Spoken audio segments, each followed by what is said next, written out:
Lies and cheating. That was how I got into the industry. I was on the poverty line, eating lentils and potatoes every day because that's all I could afford.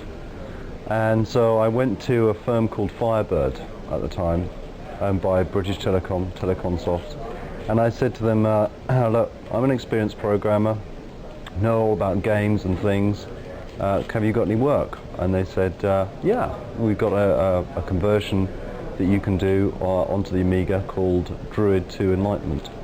Immediately after the conversion, I started on a game called Populous, which I thought when I was designing and developing it, I thought it would be treated by everyone as being weird. They just thought they'd see it as being weird. I had no idea at all it would effectively start a whole new genre of games and get all these awards and sell 4 million copies. Populous started as an idea, really as a visual idea more than anything else. The ability of standing up and looking down on these small little things moving around, small little people moving around and interacting. I really love real-time games. I hate the thought that there has to be pause keys in games, because I don't see why my world should die while you want to go to the toilet. It's just, you should suffer for that, not my game. I only really design for one person, that's me.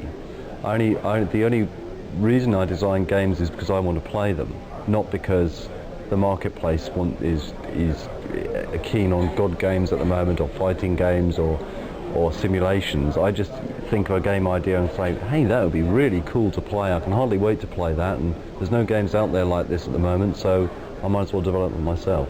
Sequels are so hard to do because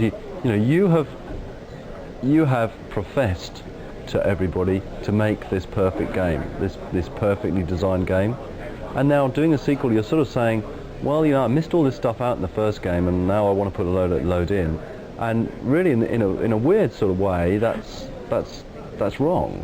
The trouble is with game design, it's rather like a blind man trying to paint.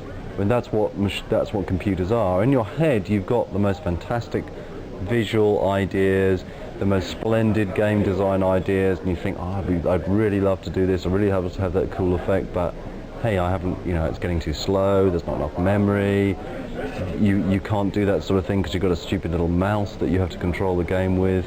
And so it's a very frustrating process. The one I'm not proud of is Powermonger, because we really rushed that towards the end, and it should have been a lot better than it was. I mean, it was very successful, but I didn't think necessarily it deserved to be so successful, and it taught me that never release a game until you're happy about it.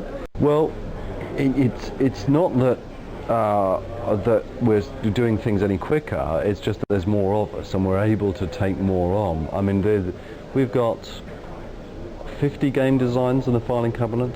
I mean, and so even with 7, it's going to take us quite a few years just to work through those, and they just, they're not getting any smaller. Every time we use one game idea, another game idea gets slotted in. We started with 3 people when we were doing Populous.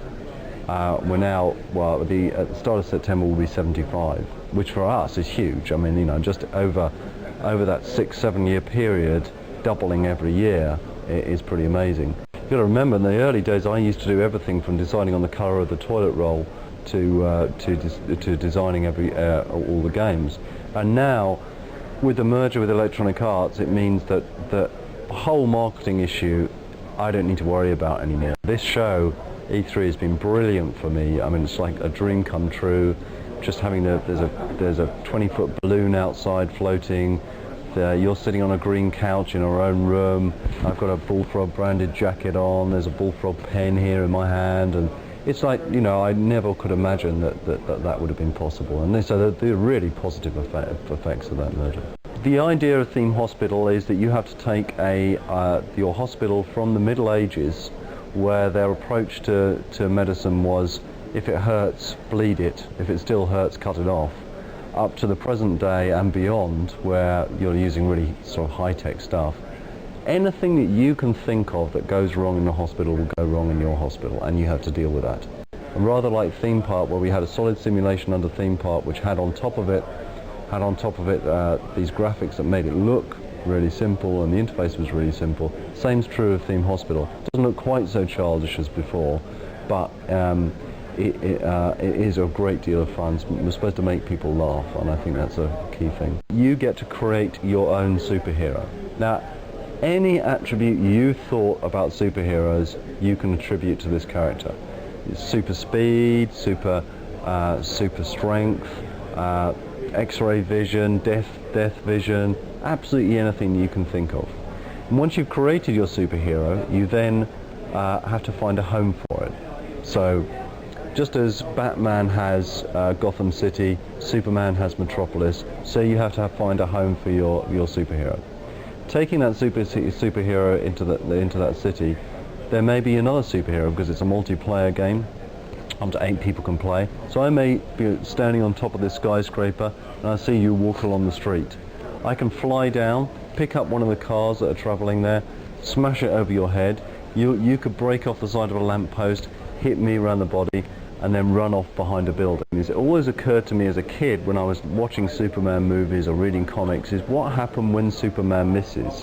What happens when he was taking that death blow to Dr. Doom and instead he hits into the side of the Chrysler building? Well, this is the man that can move the whole earth. He totaled the Chrysler building, and that's going to seriously piss off a lot of people within that city. I've always thought it's much more fun to play the evil dudes. I mean, they're the ones that have the fun. I mean, they're the ones that they've got the really nice looking evil vixens at their sides. They're the ones that, you know, to get to stay up all night and play cards and get drunk, and it's much better, much more fun to be evil. You have to build and run this dungeon. Your dungeon starts off small, few heroes come in, you've got to use your forces, goblins and vampires and spiders, whatever, to defend against the heroes coming in trying to steal your treasure. If you kill the heroes, then your treasure pile increases because they've got gold on them, they've got weapons on them, and the more your reputation increases until eventually you're attracting some really big heroes in the game. I mean, my dream would be to have guest heroes come in like the Avatar from the Ultima series, or even Lord British himself coming into the game, trying to steal your treasure. Well, I've been saying since 1989 that multiplayer is going to be the future of gaming, and at last some people are agreeing with me. It's been a bit embarrassing actually to say for all those years, all our games are multiplayer, we'll always support multiplayer, and that's still true now. And to me, there's nothing like playing against another human. It doesn't matter how skillfully I craft a computer opponent, there is nothing like the ability of saying, you just beat me, I'm going to thump you now. I mean, that line's really strong, and having that in multiplayer is really important. If anybody, when they play Magic Carpet, noticed that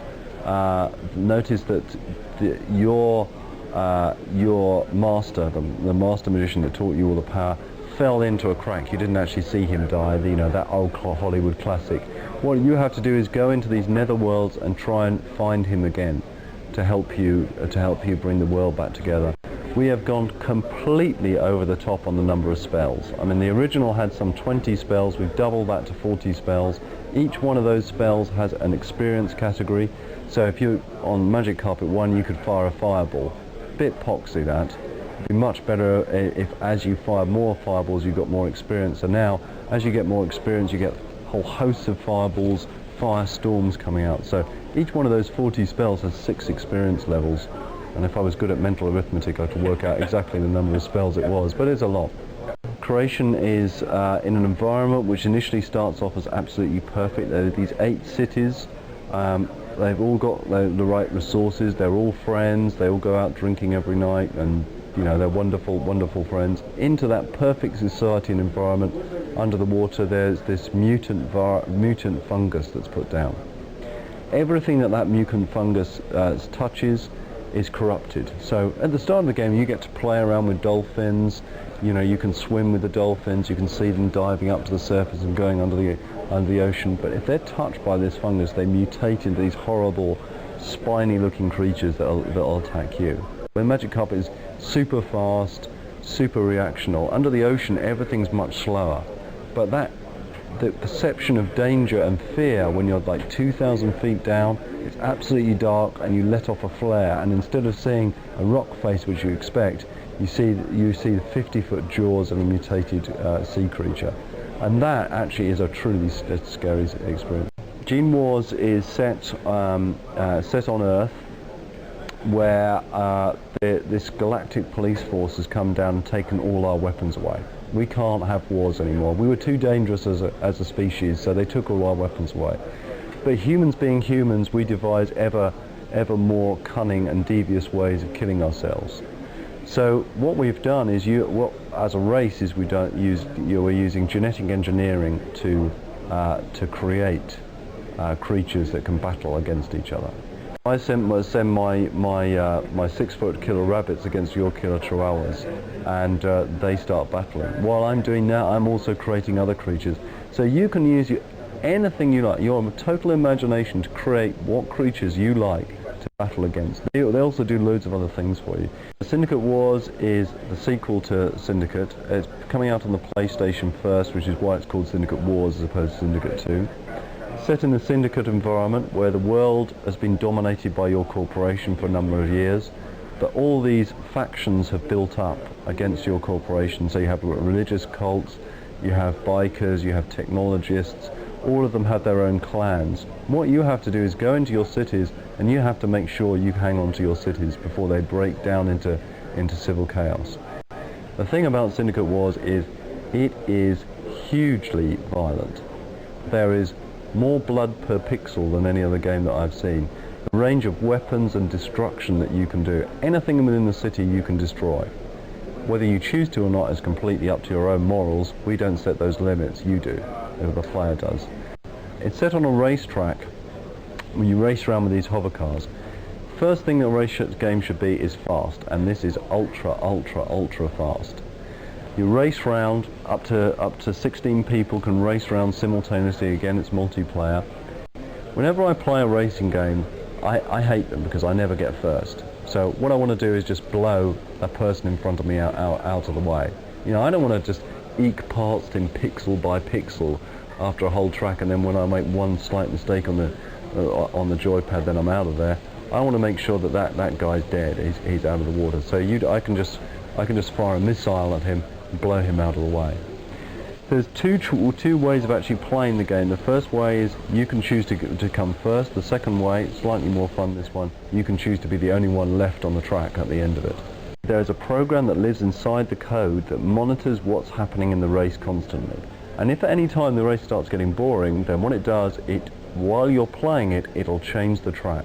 So you're driving down this straight bit, there's a slight bump in there, and all of a sudden you'll see this bump extrude up from being 50 foot high to being 1,000 foot high. You have to take your car up there.